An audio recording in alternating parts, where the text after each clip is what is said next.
siglo na ang nakalipas, isinulat ni Jose Rizal ang Noli Me Tangere upang ilantad ang buong naganap sa ating bayan.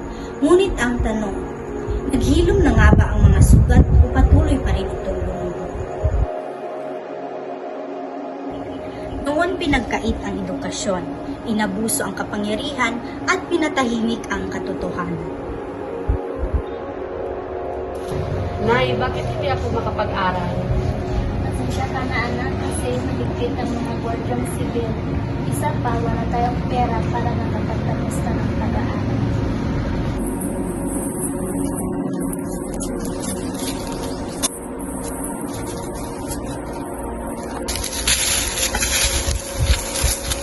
Hoy, ganyan! Saan kayo pupunta, ha? Magtrabaho kayo!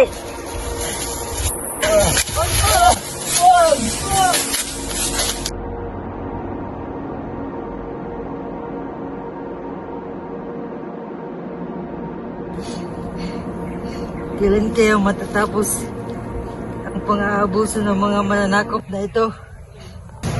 Alam mo, Lena, bilis na nag-graduate para tinisunod na konsolasyon. At alam mo naman yun, kahit isang bigla ng buong mga makikita, magagalit din ang sobra. Tao lang naman din tayo na hinirapan at nagugutom. Anong narinig ko na tao lang? Anong tao lang? Bawat oras nito ay bayad na. Wow, naging po dun niya konsolasyon hindi na po mauwi. At itong isa, di ba bago to? Bakit parang mas matigas pang panindigan mo kaysa paghawak ng map? Pasensya na po dun niya.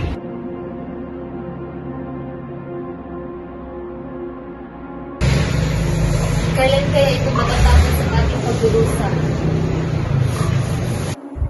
Sa bayang buong akala natin ay malaya, buksan natin ang ating mga mata at ating pagnilayan ang buong nagaganap sa ating bansa. Sinasabi man nilang hindi na kabataan ang pag-asa ng bayan, ngunit ngayon ito'y aming patutunayan na nasa aming kamay pa rin ang kinabukasang nakalaan para sa ating bayan.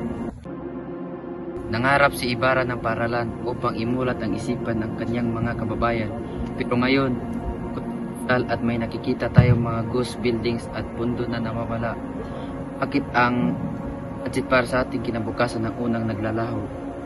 Ginamit ng mga paring noon ang relihiyon para panatilihin tayong bulag. Ngayon ay ginagamit ang red tape at confidential funds para patahimikin tayo.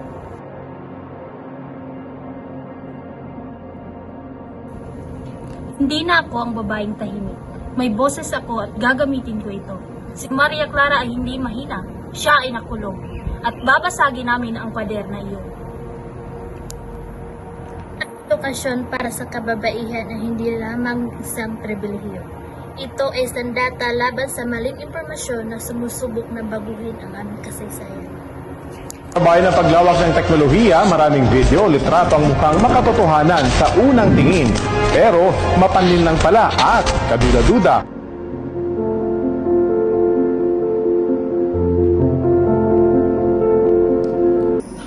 Ang katotohanan ay hindi dapat itago. Sa panahon ngayon, isang post lang maaari na magulat ang isipan. Gamit sila ng mga tools para ibaon ang katotohanan. Gaya ng paggamit nila sa bordas sa Ginoo para ibaon ang mga nakasisan. Pero ang datos ay hindi nagsisinungaling. Ang bawat click natin ay dapat magsimuli para sa ospisyal.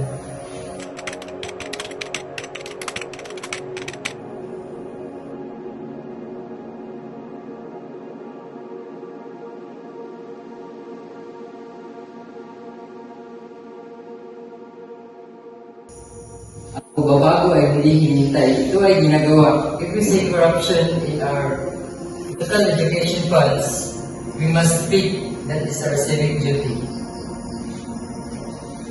Education is the antidote to the social cancer. When we help one child to learn, we are healing the land and Rizal. Maging mapanuri. Alamin ang katotohanan. Ipaglaban ng karapatan. Tumindig laban sa mali. Huwag magsawalang kibo. Gamitin ang teknolohiya para sa hostisya. Kabataan, hindi lang pag-asa.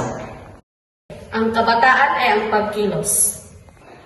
Kung si Rizal ay gumamit ng panulat, kami naman ay gagamit ng aming boses, kaalaman at pagkilos. Noli Me Tangere ay hindi lamang isang kwento ng nakaraan. Ito ay paalala sa kasalukuyan at hamon para sa kinabukasan. Ang kabataan pa rin ang pag-asa ng bayan.